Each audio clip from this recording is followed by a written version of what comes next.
세상에 사명 없는 사람이 어디 있겠습니까? 하나님의 목적을 가지고 태어나지 않은 생물이 아무것도 없습니다. 심지어 돌멩이 하나, 풀 한 포기, 잡초까지도 다 하나님께서 목적을 가지고 만드셨습니다. 예수님께서 이 땅에 오신 데에도 분명한 목적을 가지고 오셨습니다. 왜 예수님께서 사명이 없었겠습니까? 예수님께서 이 땅에 오신 목적은 요한복음 10장 10절에 잘 나타나고 있습니다. 도둑이 오는 것은 도둑질하고 죽이고 멸망시키려는 것뿐이요 내가 온 것은 양으로 생명을 얻게 하고 더 풍성히 얻게 하려는 것이라. 공동번역에는 이렇게 기록되어 있습니다. 생명을 얻고 더 풍성하게 하려고 왔다. 예수님께서 이 땅에 오신 목적은 양들로 하여금 생명을 얻게 하려고, 그리고 그 양들로 하여금 더 얻고 더 얻어서, 생명을 더 얻어서 그것도 풍성히 얻게 하려고 예수님께서 이 땅에 오셨다는 것입니다. 그렇다면 여러분의 사명은 무엇입니까? 먼저 제가 저에게 묻습니다. 목사의 사명은 무엇이냐? 에베소서 4장 11절부터 12절에 말씀하고 있습니다. 그가 혹은 사도로, 혹은 선지자로, 혹은 복음 전하는 자로, 혹은 목사와 교사로 주셨으니 이는 성도를 온전하게 하며 봉사 일을 하게 하며 그리스도의 몸을 세우려 하심이라. 그러니까 목사가 하는 일은 뭐라고요? 성도를 온전케 하는 일이에요. 그리고 봉사 일을 하게 하는 겁니다. 그리고 그리스도의 몸을 세우는 것입니다. 예수님께서 하신 일은 십자가에 달려 죽으심으로 우리의 죄값을 대신 지불하시고 마귀의 손에서 우리를 사신 것입니다. 우리에게 자유를 주시고자 예수님께서 이 땅에 오셨습니다. 목사 일은 예수님께서 십자가에 달려 돌아가신 그 사실을 성도들로 하여금 믿게 하는 겁니다. 그리고 그것을 이해하게 하는 겁니다. 그리고 그 이해하면 어떻게 됩니까? 마음으로 믿어지고 이해하게 되면 온전한 성도가 됩니다. 온전한 성도가 되면 어떻습니까? 일꾼이 되는 거예요. 또 그로 말미암아 교회가 세워지는 것입니다. 여러분들은 예수님을 사랑하십니까? 다시 한번 묻습니다. 정말 사랑하십니까? 사랑하시니까 이곳에 왔죠. 그죠? 예. 사랑 안 하면 그 단잠을 깨우고 나오기가 쉽지 않습니다. 사랑하니까 이곳에 나오신 거예요. 그러면 저는 여러분들에게 예수 그리스도의 사랑을 전해야 돼요. 예수 그리스도의 최고의 사랑의 극치, 최고의 사랑을 여러분들에게 전해야 되는데 그것은 여러분들 잘 알고 있다시피 십자가의 사랑입니다. 근데 여러분들은 십자가의 사랑을 이미 알고 계세요. 체험하고 계세요. 다 알고 체험해서 이 자리에 나온 분에게 또 십자가의 얘기를 해야만 합니다. 저는 이제 여기서부터 고민에 빠지는 거예요. 야, 이거 어떻게 하면은 이 성도들에게 십자가의 사랑을 제대로 전달할 수 있을까? 그래서 저는 생각해 보았습니다. 과연 정말 이분들이 정말 예수님을 사랑할까? 여러분 정말 예수님 사랑하시죠? 예. 자식보다 더 사랑하시죠? 좀 줄어드네요. 어머니보다 아버지보다 더 사랑하시죠? 예, 그건 좀 목소리가 커지네요. 마태복음 10장 37절부터 38절에 이렇게 기록되어 있습니다. 아버지나 어머니를 나보다 더 사랑하는 자는 내게 합당하지 아니하고 아들이나 딸을 나보다 더 사랑하는 자도 내게 합당하지 아니하며 또 자기 십자가를 지고 나를 따르지 않는 자도 내게 합당하지 아니하니라. 다시 말하면 자식이 우상이 되어서는 안 된다는 얘기입니다. 부모를 우상시하는 사람은 별로 없는 것 같아요. 근데 자식을 우상시하는 사람은 참 많은 것 같습니다. 그러면 제가 제 자신에게 묻습니다. 준행아, 너는 자식을 위해서 밤새 본 적 있지? 예수님 위해서 밤새 본 적 있냐? 사실 있습니다. 근데 그 마음이 좀 달랐어요. 제 딸 혜영이가 장중첩증으로 며칠을 고생했던 적이 있습니다. 계속 배가 아프다는 거예요. 칭얼대고 우는데 병원에 갔다 왔는데도 약을 지어 먹었는데도 차도가 없어요. 그래서 또 병원에 갔는데 아무래도 큰 병원에 가야 되겠다고. 그렇게 해서 결론은 중첩증으로 나와서 뭐 수술은 아니고 시술을 받고서 겨우 참 살아났는데, 과연 내가 예수님을 위해서 그만큼 희생했는가? 정말 밤새 잠 안 자가면서 배 문질러 가면서 기도해 가면서 그 수술 받을 때 그 2번 실패를 했습니다. 그러고서 3번째 이거 실패하면은 정말 배를 째야 하는 상황까지 갔습니다. 얼마나 간절했는지 모릅니다. 정말 그런데 내가 예수님을 위해서 그만큼 간절했던 적이 있는가? 물론 있었습니다. 네, 없었으면 제가 이 자리에 있지 않았겠죠. 이 얘기는 새벽 예배 때 잠깐 했던 얘기인데 하지 않으려고 했는데 잠깐 하면은 그렇습니다. 지지난 주일날 제가 성찬 인도를 하면서 눈물을 떨어뜨렸습니다. 아마 제 눈물을 보신 분도 있을 거예요. 아, 우리 목사님 예수님의 십자가를 생각하면서 성만찬하면서 눈물을 흘리시는구나. 사실 근데 저는 그 눈물이 예수님의 십자가를 생각해서 운 눈물이 아니라 우리 집사람 생각하면서 울었던 눈물입니다. 옛날에 고생했던 이야기를 이제 우리 교사들이랑도 우리 성경 공부하거든요. 하면서 힘들었던 때 얘기하려니까 처음에 개척교회 했던 그 이야기를 하면서 집 나갔었던 이야기, 밤에 집 나갔었던 이야기를 하는데 그 생각이 나니까 눈물이 나요. 근데 거기서 또 한 번 생각나는 것이, 내가 집사람을 생각하면서 이렇게 눈물을 흘리는데 예수님을 생각하면서 내가 이렇게 눈물 흘렸던 적이 있는가? 그래서 또 눈물이 나는 거예요. 제가 다짐하기는 예수님보다 더 사랑하는 사람이 없어야지. 내 자식도, 내 집사람도, 그 누구도 예수님만큼 더 사랑하는 사람이 있어서는 안 되지. 네, 그렇게 다짐했던 사람입니다. 그래서 회개의 눈물을 흘립니다. 여러분들은 혹시 첫사랑을 잃어버리지는 않았습니까? 정말 예수님을 영접했고 그 십자가의 사랑에 너무 감격해서 이 새벽에 나온 줄 압니다. 근데 그 예수님 처음 만났을 때 그 사랑을 혹시 잊어버리고 그냥 신앙인의 열심으로 이 자리에 나와 있는 건 아니냐 이겁니다. 에베소 교회가 그랬습니다. 에베소 교회는요, 열심히 봉사했습니다. 악한 자들을 용납하지 않았습니다. 거짓 사도들, 즉 이단들에 대해서도 잘 대처했습니다. 주의 이름을 위해서도 아주 부지런한 교회였었습니다. 그런데 첫사랑을 버려버렸습니다. 만약에 이것을 갖다 회개하지 아니하면 예수님께서 그 촛대를 이 교회에서 옮겨버리겠다 하였습니다. 아무리 열심히 봉사해도, 아무리 이단에 잘 대처하고, 아무리 거짓 선지자들 잘 분별한다 하더라도, 아무리 열심히 있어도 첫사랑을 잃어버리면 소용없다는 이야기입니다. 성경 말씀 그대로 읽어드립니다. 에베소 교회의 사자에게 편지하기를, 오른손에 7뼈를 붙잡고 7 금촛대 사이에 다니시는 이가 가라사대, 내가 내 행위와 수고와 내 인내를 알고 또 악한 자들을 용납하지 아니한 것과 자칭 사도라 하되 아닌 자를 시험하여 그 거짓된 것을 내가 드러낸 것과 또 내가 참고 내 이름을 위하여 견디고 게으르지 아니한 것을 아노라. 그러나 너를 책망할 것이 있나니 너의 처음 사랑을 버렸느니라. 그러므로 어디서 떨어진 것을 생각하고 회개하여 처음 행위를 가지라. 만일 그리하지 아니하고 회개치 아니하면 내가 내게 임하여 내 촛대를 그 자리에서 옮기리라. 아무리 큰 공로를 세우고 아무리 많은 업적을 쌓았다 하더라도 그 마음속에 그리스도를 향한 사랑이 없으면 아무 소용이 없다는 것입니다. 천사의 말을 하고 병자를 일으키고 엄청난 기적을 행한다 하더라도 그 안에 사랑이 없으면 아무 소용이 없다는 것입니다. 정말 여러분들 하나님 사랑하고 계십니까? 하나님은 여러분들 정말 사랑하고 계십니다.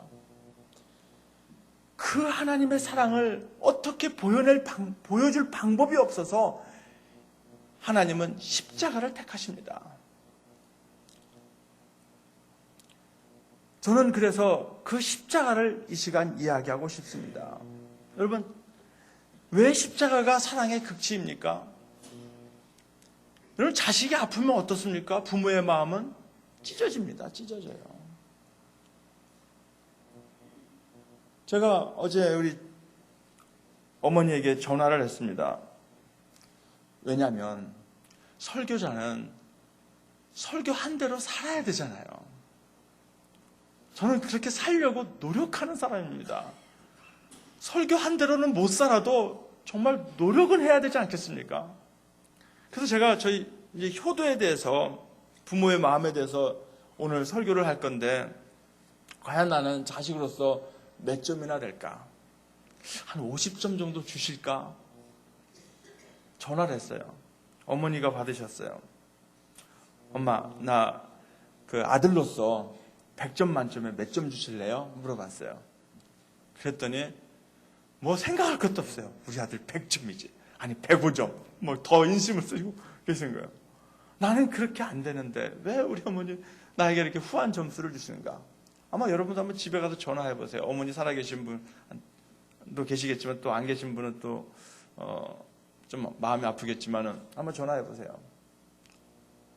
아마 여러분들 생각한 것 이상으로 점수를 후하게 주실 겁니다. 어떤 아들이 막 엄마에 대해서 막 욕을 합니다. 당신은 내 엄마 아니야. 막 이래가면서 아들 없는 걸로 쳐. 감옥에 있습니다. 이 아들이. 어머니가 면회를 왔는데 아주 매몰차게 거절합니다.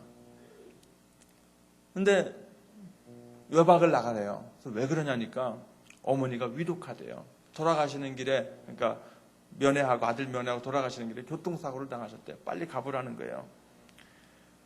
갔는데 어머니가 뭐 사경을 헤매고 계십니다. 엄마 미안해, 잘못했어. 내가 잘못했어. 엄마 내 마음은 그렇지 않은데 엄마에게 못할 말을 했어. 엄마 용서해줘. 아들 부끄럽지?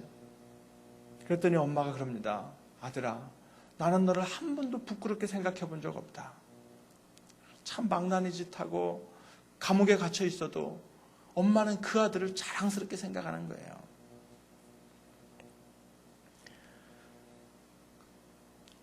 우리 자식 생각해 보세요. 자식을 낳아봐야 부모의 마음을 알잖아요.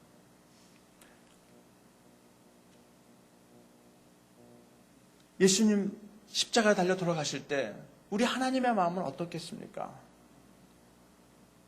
아마도 십자가보다 더 고통스러운 죽음이 있다면 우리 하나님은 그 예수님을 그 고통으로 죽게 했을 거예요. 왜 그렇습니까? 부모된 사람으로서 자식의 아픔을, 그 자식이 아프다는 사실을 볼 때 얼마나 마음이 아픈지 알잖아요. 자식이 아픈 고통이 얼마나 큰 고통인가를 부모는 알잖아요. 예수님을 십자가에 내어주면서 아파하시는 그 하나님을 한번 생각해 보셨습니까? 차라리 내가 죽는 게 낫지 어떻게 자식을 그렇게 아프게 할 수 있습니까? 제 딸이 가다가 트럭 옆을 지나가다가 이 트럭 기사의 실수로 이렇게 콧등이 이렇게 상처가 나서 몇 방울을 꼬매는 일이 있었습니다. 얼마나 마음이 아프던지요. 근데 우리 예수님은 어떻게 됐어요? 온몸이 갈기갈기 찢겼습니다. 피 터졌습니다. 그 머리에 가시면류관을 쓰셨습니다. 넘어지고 또 넘어지고 또 넘어지셨습니다.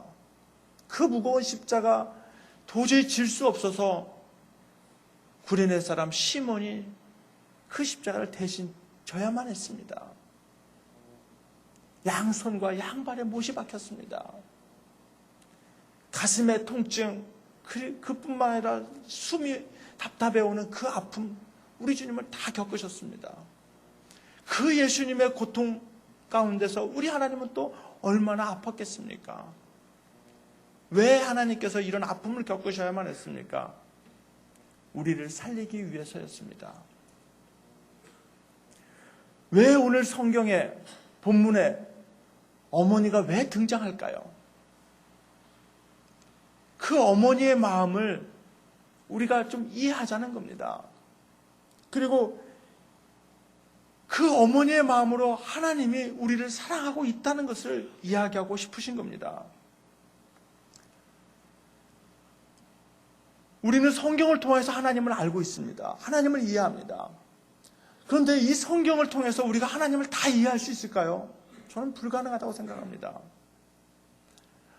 하나님의 사랑을 갖다가 세상 사람들에게 알려주고 싶은데 도저히 알려줄 방법이 없어서 어머니의 마음에다가, 어머니의 사랑에다가 하나님의 사랑을 비유하십니다.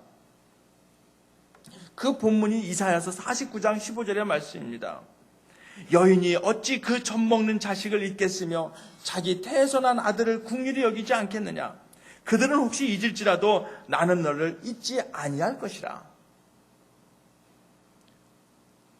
어제 어머니한테 제가 전화했다고 했지 않습니까? 물어봤어요. 아들이 뭐가 그렇게 100점이나 됩니까? 그랬더니 전화 자주 하잖아. 전화 자주 합니다. 그리고 뭐 먹을 거 선물 자주 보내잖아. 사실 제가 보낸 거 아니거든요. 집사람이 보내는 건데 뭐 이렇게 좋은 거 있으면 이렇게 택배로 얼마나 인터넷으로 주문해서 이거 보내는 거 참 쉽잖아요. 일단 먹어보고 우리가 이거 보내고 싶다 그러면 일단 우리가 먹어보고 이렇게 보냅니다. 안 먹어보고 보낸 것도 있습니다. 망고 같은 거는 비싸서 우리는 못 먹고 부모님은 이렇게 보내드리고 그렇게 합니다. 그래 이제 뭐 이런 얘기를 하세요. 그리고 또 하나 물어봤습니다. 세상에서 제일 행복할 때가 언제였었어요? 하고 물어봤어요. 그랬더니 너희들 젖 먹여 키울 때. 눈물 나더라고요. 젖 먹여 키울 때 그렇게 행복했답니다. 아마 공감하시는 분이 있을 거예요. 그러면서 너는 모를 거야. 애를 젖 먹여 안 키워봤으니까. 근데 저도 그게 느껴져요. 저도 우리 아이들 키울 때가 제일 행복했어요.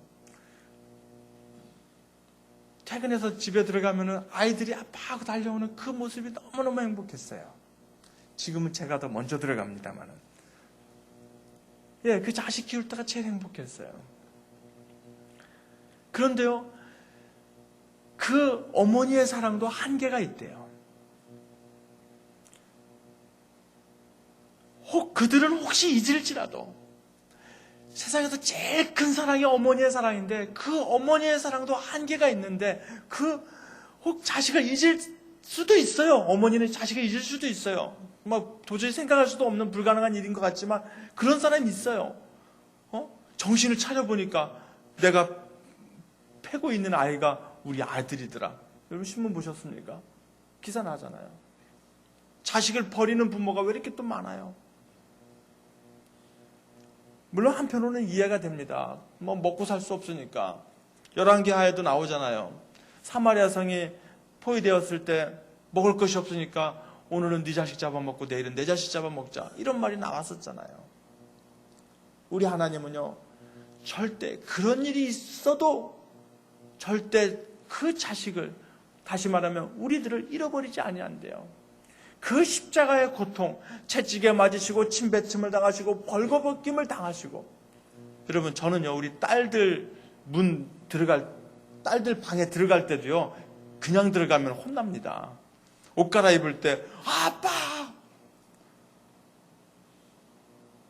근데 우리 예수님은요, 실오라기 하나 걸치지 아니하시고 십자가 달려 돌아가셨습니다.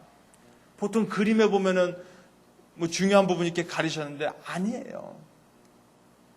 다 벗김을 당했습니다. 온갖 모욕 다 당했습니다. 부끄러운 모습 여러분들 보이고 싶지 않잖아요.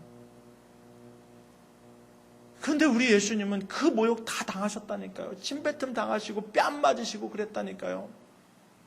그래도 참는 이유가 뭡니까?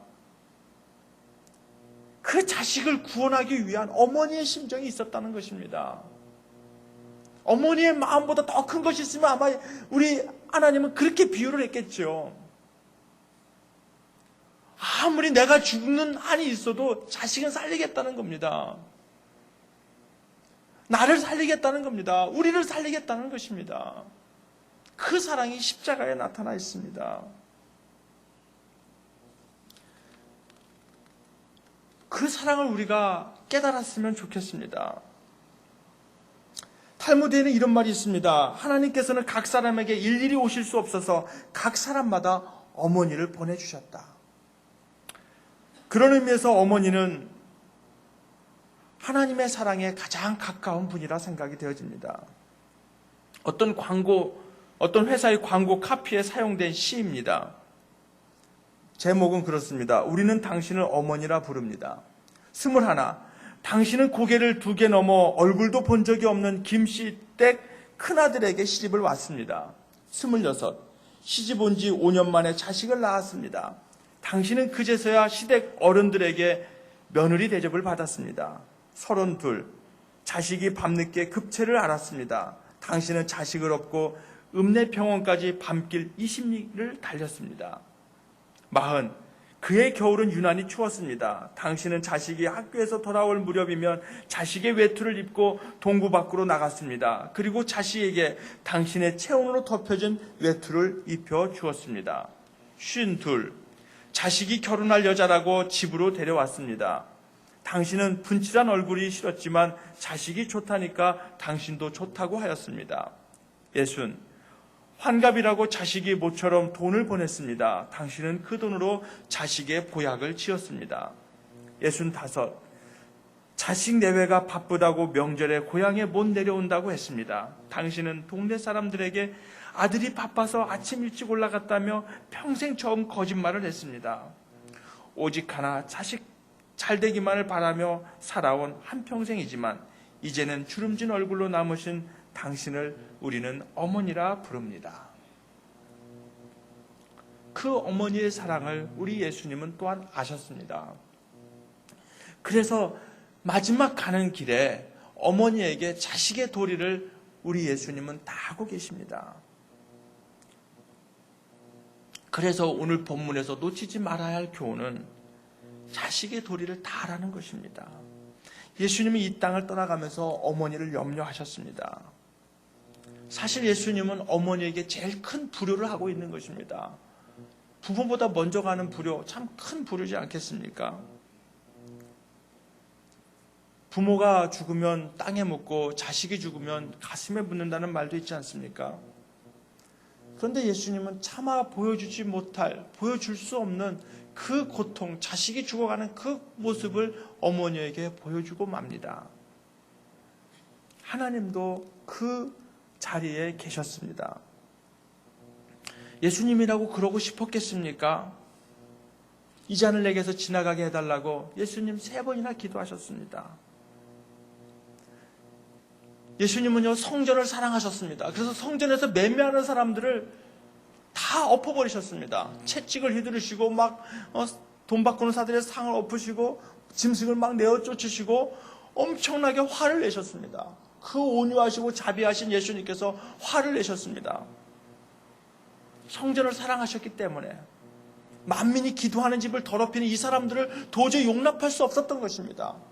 그런데 성전 대신 자기 자신의 몸은 어떻게 하셨습니까? 성전 대신 자기 자신의 몸은 우리를 위하여 내어주셨습니다. 얼마든지 그 성전 지킬 수 있었습니다. 하늘의 천군 천사를 동원해서 저 로마 병정들을 다 제압할 수 있었습니다. 얼마든지 십자가에서 내려올 수 있었습니다. 그럼에도 불구하고 예수님 그렇게 하지 않으셨습니다. 어머니의 마음이 정말 아팠겠지만 그래도 어떻게 합니까? 온 인류를 구원하셔야 되는데 그것이 예수님의 사명인데 그래서 예수님께서 이렇게 말씀하십니다. 여자여 벗어서 아들이니이다. 그리고 요한에게 말합니다. 보라 내 어머니라. 보라 내 아들이다라는 말은 여자여 벗어서 아들이니이다 이 말은요 요한을 가르쳐서 하는 말입니다. 어머니 요한을 보십시오. 그 요한이 이제 당신의 아들이 됩니다. 그리고 요한에게 말합니다. 요한아 이제 내 어머니다. 얼마든지 그 동생들이 있었음에도 불구하고 예수님은 그 동생들에게 어머니를 맡기지 않냐고 요한에게 맡깁니다. 왜 그랬겠습니까? 혈통적인 자식은 믿음의 자식만 못합니다. 어떤 사람이 효도합니까? 혈통적인 자식이 효도합니까? 그럴 것 같으면 효도 안 할 사람 하나도 없을 겁니다. 진짜 효도하는 사람은 어떤 사람입니까? 하나님을 내 마음속에 영접한 사람입니다. 첫 번째 계명이 뭡니까? 하나님을 내 몸과 같이 사랑하는 것입니다. 두 번째 계명은 무엇입니까? 이웃을 내 몸과 같이 사랑하는 것입니다. 그러면 이웃을 향한 그 계명 중에 첫 번째 되는 계명이 무엇입니까? 내 부모를 공경하라는 것입니다. 믿음의 사람은 어머니를 공경합니다. 아버지를 공경합니다. 장모님도 공경합니다. 제가 우리 집사람한테 또 물어봤어요.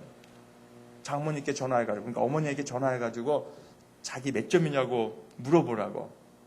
몇 점 나왔을 것 같습니까? 90점 나왔어요. 나보다 적네? 근데 알고 봤더니 그게 아닙니다. 우리 어머니가 왜 점수 받았다고요? 이렇게 보낸다고 그랬잖아요. 누가 보냈다고요? 우리 집사람이 보냈다고요. 그러면은 90점 맞은 이유는 뭐예요? 내가 잘못했기 때문이에요, 내가. 사위로서 내가 조금만 더 잘했으면 100점 맞을 건데, 사위로서 제대로 못해서 90점 받은 거예요. 내 잘못이에요, 내 잘못. 어머니에게 전화 10번 할 때 장모님에게 한 번도 안 했어요, 사실. 좀 어려워요, 장모님이. 여러분에게 고백합니다. 이제 잘할게요. 이제 잘할게요. 여러분들, 믿음의 사람은요, 부모님 공경해야 됩니다.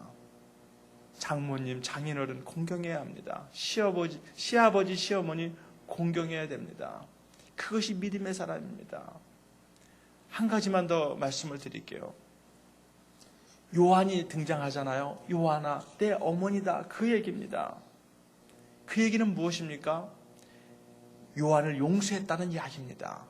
갑자기 무슨 뚱딴지 같은 소리냐고요? 예수님께서 십자가에 달려 돌아가기 전에 로마 병정에게 이미 잡혔지 않습니까? 제자들이 다 도망갔어요. 다. 그 중에 하나 베드로가 멀찍이 쫓아왔었다가 예수님 모른다고 그것도 저주하면서 부인했었습니다. 요한은 어디 있었을까요? 요한은 성경에 등장하지 않죠. 그리고서 이제 등장합니다. 어디서 등장합니까? 예수님 십자가에 못 박힐 때 등장합니다. 저 녀석도 나를 배신했었지, 도망갔었지. 전에는 베드로와 함께 죽을지언정 나를 떠나지 아니하겠다고 얘기했던 저 요한이 드디어 나타났구나. 이 녀석 배신자, 그렇게 얘기하지 않았습니다. 사랑하는 자에게, 사랑하는 제자에게 어머니를 부탁합니다. 그 얘기는 용서했다는 이야기입니다. 사명을 주셨다는 이야기는 우리의 과거의 모든 죄를 용서했다는 이야기입니다. 이제 우리에게도 사명이 있습니다. 여러분에게 주신 하나님의 사명은 무엇입니까? 하나님께서 저 죽어가는 영혼들을 위해서 눈물을 흘려 지금도 아파하고 있는데, 여러분은 과연 하나님의 마음을 이해하고 지금 아파 눈물을 흘리고 있습니까? 그것이 여러분의 사명이 되었으면 좋겠습니다. 저 죽어가는 영혼들을 보면서 눈물을 흘리는 그 자리가 바로 여러분의 자리, 나의 자리가 되었으면 좋겠습니다. 기도하겠습니다. 아버지 하나님, 은혜와 사랑을 감사드립니다. 주님은 사명을 감당하기 위하여 이 땅에 오셨습니다. 우리를 구원하시기 위하여서 십자가에 달리셨습니다. 최고의 사랑을 우리에게 보여주시기 위하여 최고의 고난을 당하셨고, 최고의 사랑을 우리에게 말씀하시고자 어머니를 부르셨습니다. 아버지 하나님, 이제 우리도 하나님의 마음, 그 사랑의 마음을 이해할 수 있게 하여 주시옵소서. 그리하여서 하나님을 더욱 사랑하는, 첫사랑을 회복하는 주의 온전한 자녀가 되게 하여 주시옵소서. 기도하는 사명의 자리에 우리가 있게 하여 주시옵시고, 예배하는 사명의 자리에 우리가 있게 하여 주시옵시고, 전도하는 사명의 자리에 우리가 있게 하여 주시옵소서. 우리 구주 예수님의 이름으로 감사하며 기도합나이다.